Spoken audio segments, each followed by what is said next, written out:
عليكم ورحمة الله وبركاته. ازيكم عاملين ايه؟ يا رب تكونوا بخير. ازاي تحوشي نص مصروفك وانتي قاعدة في بيتك ملكة كده متوجة، عايشة بتاخدي مصروفك وتوفري نصه؟ ازاي بقى؟ هو ده الفيديو بتاعنا النهاردة. هقولك على شوية افكار للتوفير ان شاء الله باذن الله. فكرة واحدة بس منهم كافية ان هي تخليكي توفري مبلغ كبير جدا من مصروفك. حط اللايك وما تنسينيش بالاشتراك في القناة واكتبي لي كومنتات حلوة وصلوا على النبي كتير في الكومنتات، وتعالوا نقول بسم الله ونبدأ الفيديو بتاعنا. اول حاجة كده بصي، طبعا كل واحده فينا بتاخد مصروفها، تمام؟ واحنا كلنا ستات شاطره وبنعرف نوفر، واتكلمنا كتير عن بنود للتوفير. مظبوط الكلام. قبل اي حاجه انا عايزاكي كده، انت اللي لازم تديري ميزانيه بيتك. مش شرط ان انا اقولك اعملي ايه، انا ممكن اديكي افكار، ولكن انت شاطره، انت اشطر مني، انت تقدري تعملي كل حاجه. عايزاكي كده تقعدي وتحاولي توفري، بس قبل ما اوفر لازم افكر شويه مع نفسي كده، ايه البنود اللي بتاخد مني فلوس كتير. انا عن نفسي، انا كأم محمد، الحاجه الوحيده اللي بتاخد مني فلوس كتير في البيت ده هي باقه النت، تمام؟ فانا عارفه انا بصرف فلوس كتير في ايه، والخطوه دي مهمه جدا جدا جدا. قبل اي ميزانيه وقبل ما اقولك اعملي 1 2 3 4، انا لازم اقعد وافكر واشوف انا بيتي بيصرف ايه، البند اللي بياخد مني فلوس كتير في البيت ايه هو. طبعا كلنا مختلفين، ممكن انا النت، انت الكهرباء، غيرك الميه، غيرك الغاز، غيرك الاكل والشرب اللي هو الجاهز، وهكذا، صح؟ لكن الخطوه دي لو انت قعدتي فكرت لها بس، هتلاقي نفسك قدرتي تظبطي ميزانيه بيتك بنسبه 50%. ليه؟ لان انا عرفت الخلل فين، الخلل عرفته فين. فهمتيني؟ فدي خطوه مهمه جدا قبل اي حاجه ممكن نتكلم فيها. لو عرفتي الخلل فين هتعرفي تصلحيه، فبالتالي هتعرفي توفري مبلغ كبير من الجزء ده بس. خلاص؟ دي كده بسم الله الرحمن الرحيم توفير. طيب ايه الخطوه اللي بعد كده لازم اعملها؟ ان انا لازم على قد ما اقدر، لو انا مثلا من الناس اللي بتشتري اكل جاهز كتير وفلوسي كلها رايحه على الاكل الجاهز، يبقى انا امنع الحكايه دي فورا. طيب اعوضها ازاي؟ اعوضها باني اعمل كل حاجه في البيت. تقدري تعملي كل حاجه بمنتهى التوفير والنظافه في البيت، وتعملي اكل احلى من اكل بره بكتير. طب يا ام محمد العيال ما بيرضوش، ده بيحبوا الاكل بتاع بره اكتر. هقولك حاولي على قد ما تقدري، اصرفي على الاكله الاول، عودي العيال عليها. ده اسلوب جديد بقى للتوفير ومختلف وحصري، والله حصري مش هتلاقي حد يتكلم فيه. اصرفي شويه على الاكله. يعني ايه؟ يعني انا مثلا النهارده العيال بتحب البروست، تمام؟ الفراخ البروست.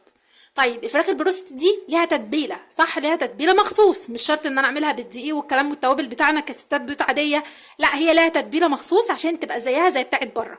يبقى انا اعمل ايه؟ ولادي بيحبوا الاكله دي، يبقى انا انزل اشتري لهم التوابل بتاعه الاكله دي، وابقى صرفت شويه صغيرين. بس مهما اصرف انا مش هصرف زي ما هشتريه من بره. انت لو هتشتري الوجبه دي من بره بتاعه البروست هتعدي ال 200 جنيه، لكن انا ممكن اعمل الوجبه دي في البيت ب 200 جنيه، اكل واشبع، وبصوا العيال هيقيسوا ويحبوها، ولما يطلبوها تاني هتبقى بالنسبه لهم اكله جميله. يبقى انا بطلت اشتري الحكايه دي من بره خالص، قفلتها. وطبعا ده ينطبق على كل حاجه، مش على حاجه واحده بس، تمام؟ وطبعا برضو نفس الكلام، الولاد بتحب من بره الاستريبس، تمام؟ اروح انا برضو جايبه التتبيله بتاعه الاستريبس واعملها في البيت بنفس الطريقه بتاعه بره. وطبعا الخطوات دي كلها موجوده، تقدري تعملي سيرش وتعرفي الطريقه وتعمليها في البيت. مهما تقولي لي انت ممكن تجيبي نص كيلو بانيه يعمل لك وليمه، انت ممكن تعملي عزومه على نص كيلو بانيه، لكن انا لو اروح اشتري من بره وجبه، وبالذات اللي هي الاستريبسات، الوجبه لوحدها عامله 150 جنيه فيها 3 4 قطع. مظبوط؟ انا حرفيا لقيتها، والله انا من كام يوم قريتها لقيتها عامله 100 فيها قطعتين، او 120 فيها قطعتين او 3 قطع، يا ربي. فما بالك بقى انا لو جبت نص كيلو بقى بانيه وعملته في البيت، عملته للعيال استريبسات، ده هياكلوا ويشبعوا يقعدوا يومين 3 ياكلوا فيه كمان. ما هو الاستريبس انت بتقطعي الشريحه بالطول، يعني الواحده بتعمل لك ممكن 5 استريبسات، تمام؟ وطبعا مع زي ما قلت لك اصرفي شويه على الاكله، يعني عشان تعودي بس الولاد ان هم يعني ما يجيبوهاش من بره. وبعد كده ايه، بوفري بقى واعملي بالدقيق واعملي بتوابلك العاديه، بس العيل يتعود على الاكل، تمام؟ فدي برضو حاجه هتوفر لك. حتى الرز اللي بياكلوه من بره وبيحبوه اعملوه لهم، مش لازم الرز البسمتي، اعملوا لهم بالرز المصري عادي، بس هاتي الخلطه بتاعه الرز دي، هاتي ب5 جنيه وحطي التتبيله دي على الرز. ما تعمليش بكركم بس، لان معظمنا كستات بنعمل بالكركم. عايزه اقول لك ان توابل الرز بتبقى توابل الرز البسمتي، انت بتروحي تشتريها ب5 جنيه، هتعمل لك احلى حله رز. بصوا ما اقولكيش، بتدي طعم وريحه، وفي نفس الوقت زيها زي بتاعه بره بالظبط. ويا سلام بقى لو ضفتي مثلا بشر بشر جزرايه مع شويه بسله، يعني كانك شاريه الاكله من بره، ما فيهاش كلام. تمام. فدي برضو حاجة مهمة جدا. وطبعا زي ما قلت لكم الموضوع ينطبق على كل حاجة، حتى الفراخ المشوية وكل حاجة العيال بيشتروها من بره وفريها في البيت، بس اصرفي عليها بس شوية. تمام. طيب الحاجة اللي بعد كده ان انا مثلا اعمل الجبن واللانشون والحاجات دي كلها في البيت. طب الجبن اعملها ازاي؟ هاتي 10 كيلو لبن، اتعبي مرة واحدة بس في الشهر، مرة واحدة. هاتي لك 10 كيلو لبن ب 350 جنيه. تمام. وروحي عاملاهم جبنه قريش. عارفه انت ال 350 جنيه دول هتطلعي منهم قد ايه؟ هتطلعي منهم جبنه قريش، هتطلعي منهم قشطه، هتطلعي منهم زبده، حرفيا هتطلعي منهم زبده، وهتطلعي منهم الشرش بتاع اللبن والحاجات دي. تقدري تعملي بيه احلى معجنات في الحياه، هتبقى زيها زي كانك عاملاها بالسمنه البلدي بالظبط. يعني انت ب 350 جنيه طلعتي كام حاجه، حاجات مهمه جدا ومفيده، وهتوفري لها كتير قوي، ومش هتصرفي عليها فلوس من بره. هي مره واحده في الشهر. لو انت بتاخدي مصروفك بالشهر اعملي كده. طب انا باخد مصروفي بالاسبوع، اعمل ده ازاي؟ لا، ممكن استغنى عن الموضوع ده واعمل لانشون. بلاش اعمل الجبن لان انا مصروفي بالاسبوع. اعملي اللانشون برضو، طريقته حلوه والعيال كلها بتحبه. بدل ما تشتريه من بره واحنا مش عارفين مصدره ايه، اعمليه في البيت زيه زي بتاع بره. ممكن تعمليه بالفراخ، تجيبي بانيه وتهرسيه في الكبه وتعملي العيال احلى لانشون فراخ في الحياه. تمام. ممكن تعمليه من غير حاجه خالص، بتعمليه بالبيض والجبنه النستون. طبعا معروف طريقته سهله وحلوه وفي نفس الوقت مفيده جدا. خلاص، احلى من اللي احنا ما نعرفش ده معمول من ايه بره، يعني انتوا فاهمين طبعا. خلاص، نفس الكلام برضو على المعجنات. بدل ما نشتري كل يوم من الفرن حاجات بفلوس كتير قد كده، اعمل في البيت 2 كيلو دقيق هيغرقوا لي الدنيا 15 يوم. ما انا هعمل واشيل في الفريزر واطلع بالطلب. كل يوم الصبح اصحى عبال ما اعمل كوبايتين الشاي بلبن للعيال، اروح مطلعه لهم كيس المعجنات من التلاجة وسايباه كده على الرخامه.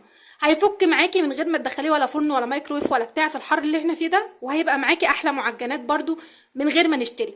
وبرضو ممكن تعملي الفطير المشلتت في البيت والعيال كلها بتحبه ومش هتقولك لا. الحاجه بقى المهمه اللي هي بالنسبه لي انا اعوص حاجه، يعني عويصه، مشكله عويصه بالنسبه لي، وهي النت.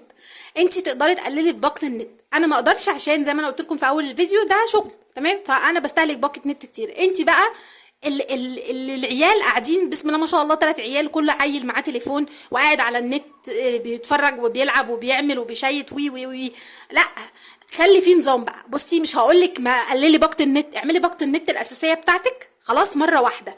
بس اعملي ايه؟ كل يوم كده تروحي شايله الفيشه بالليل وتحكمي عليهم من الساعه 12 واحده. خلاص احنا خلاص قربنا ندخل على الدراسه، يعني تعودي العيال من دلوقتي ان هم يناموا بدري. يعني من الساعه 12 تروحي شايله فرشه الراوتر ومخبيه كده زي ست بيت، كل ست بيت مصريه معاكي في الاوضه اللي هتنامي فيها، وشيليه.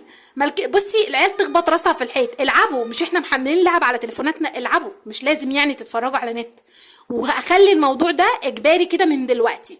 وطبعا ايام الدراسه كل ده بيتغير، والمفروض ان انا النت يشتغل ساعه واحده او ساعتين بس في اليوم عشان العيال تذاكر. خلاص، لكن احنا دلوقتي في اجازه، فزي ما بقول لك كده من الساعه 12 تشيلي الفيشه وتشيلي الراوتر كله. وطبعا الكلام ده يطبق على كل اللي في البيت، انتي وابو العيال والعيال وكله كله، عشان محدش يبص لبعضه. تمام. فدي برضو فكره حلوه هنقلل منها استهلاكنا للنت. والكلام طبعا انتوا فاهمين، قلت لكم كتير ازاي نقلل في النور والغاز والميه. تمام. فدي كلها حاجات وبنود هتوفر لك فلوس كتير قوي. كمان اهم حاجه بقى ان انا يوم كده، مش هقولك يوم اللا شراء عشان ده اتكلمنا فيه كتير، بس في يوم انا لازم اكل كل بواقي التلاجة، كل بواقي التلاجة. طب انا ما بحبش والعيال ما بتحبش، معلش، هو يوم واحد بس في الاسبوع. مشي الدنيا، مشي الدنيا، طالما احنا عايزين نوفر وطالما احنا مصروفنا قليل شويه، يبقى مشي الدنيا. الموجود يسد، مش هيقول لا. احسن ما اعمل كل يوم اكل وبيترمي.